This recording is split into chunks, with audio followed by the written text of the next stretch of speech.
เหมาะมากสำหรับคนกินเจ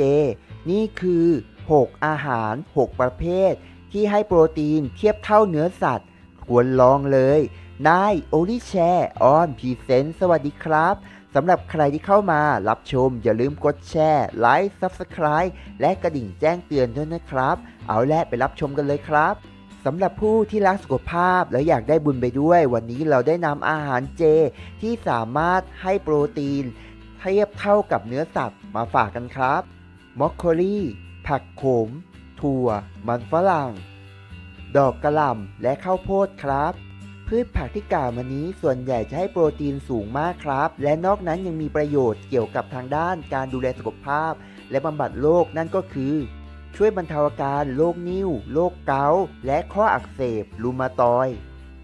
พร้อมทั้งแคลเซียมที่สูงมากครับจึงช่วยบำรุงกระดูกและฟันให้แข็งแรงและที่สำคัญมีผักหลายชนิดครับที่สามารถช่วยต่อต้านการเกิดโรคมะเร็งได้และสามารถช่วยยับยั้งเซลล์มะเร็งในอนาคตได้อีกด้วย